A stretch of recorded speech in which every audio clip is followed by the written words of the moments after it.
আসসালামু আলাইকুম প্রিয় দর্শক শ্রোতা ভাই ও বন্ধুরা, এই মুহূর্তে যে যেখান থেকে দেখছেন সবাইকে জানাচ্ছি আন্তরিক শুভেচ্ছা এবং অভিনন্দন। তো বন্ধুরা, আমি কিন্তু আজ আমার গ্রামের বাড়ি কুষ্টিয়া কুমারখালী যদুবাড়িয়া গ্রামের যেই মাঠটি রয়েছে সেই মাঠে অবস্থান করছি এবং এই মাঠেই এসেছি বহুদিন পর। আপনার এই মাঠে আসা হলো, কেননা এখন আমি ঢাকায় থাকি, যে কারণে এই শহরের পরিবেশের সঙ্গে চলতে চলতে গ্রামের পরিবেশে খুব একটা মেশা হয় না। দীর্ঘদিন যাবত আমি ঢাকাতে থাকার কারণে এই যে চিরচেনা নিজের গ্রামের যে মাঠগুলো রয়েছে সেখানে কিন্তু আমার সচরাচর আসা হয় না। তাই আপনাদের সঙ্গে শেয়ার করার জন্য গ্রামের পরিবেশ, গ্রামের মাঠ কেমন, সেখানকার পরিবেশটা কেমন। আগে কিন্তু অনেক এই মাঠে এসেছি, অনেক কাজ করেছি, ধান, পাট, পেঁয়াজ, রসুন সব কিছুই কিন্তু এই মাঠে আবাদ করেছি। নিজেদের খাদ্যের প্রয়োজনে নিজেদের যে জমি জমা রয়েছে, জমি জিরাত রয়েছে, বাংলাদেশের অধিকাংশ মানুষই কিন্তু একটা সময় কৃষি কাজের উপর নির্ভর ছিল, কিন্তু কালের বিবর্তনে কিন্তু সেই কৃষিকাজ কিন্তু আমরা ভুলেই গিয়েছি বলা যায়। কিন্তু মাটির যে টান, মাটির যে আকর্ষণ, সেটি কিন্তু কখনোই কাউকে ছাড়তে পারে না। দেখতে পাচ্ছেন আমার পিছে যে শস্য শ্যামল সুন্দর সোনালী ধান দেখতে পাচ্ছেন, ধানগুলো অনেকটা কাঁচা পাকা অবস্থায় রয়েছে।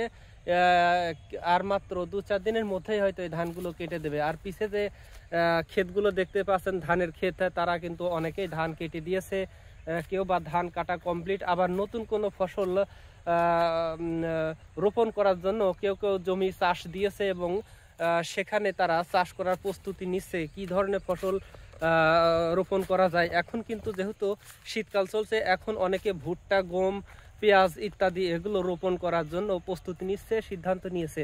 তো ইতিমধ্যে অনেকে গম রোপণ করেছে এবং ভুট্টা লাগাচ্ছে, এবং পেঁয়াজ আর 1 মাস পর থেকে লাগানো শুরু হবে। এবং আমার পিছে দেখতে পাচ্ছেন আরও একটি সুন্দর ধানের ক্ষেত, খুবই চমৎকার। এই ধানের ক্ষেতটি আর মাত্র 1 সপ্তাহ পরে কাটবে বলে মনে হচ্ছে, এটি এখনো পুরোপুরি পাকে নাই। তো এই ধানের ক্ষেত দেখে মনটা জুড়িয়ে গেল। বাংলাদেশের কৃষক এতটা পরিশ্রমী, এতটা পরিশ্রম করতে পারে যে দেখতে পাচ্ছেন কত সুন্দর ফসল উৎপাদন করেছে, যা দেখে অন্তর জুড়িয়ে গেল। আসলে বাংলাদেশ একটি কৃষি প্রধান দেশ। বাংলাদেশে ধান, চাল, পেঁয়াজ, রসুন, পাটকে আমরা সোনালী আঁশ বলে থাকি।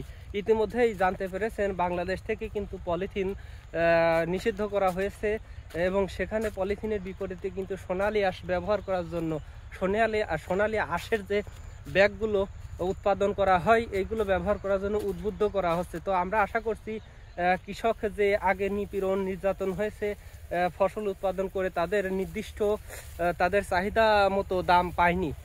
তবে আশা করা যাচ্ছে এখন কিন্তু যে পরিমাণে কীটনাশক এবং ওষুধ, সার সব কিছু দামই বেড়ে গিয়েছে, তারপরেও কিন্তু কৃষকের যে ফসল, সেই ফসলের দাম কিন্তু বাড়েনি।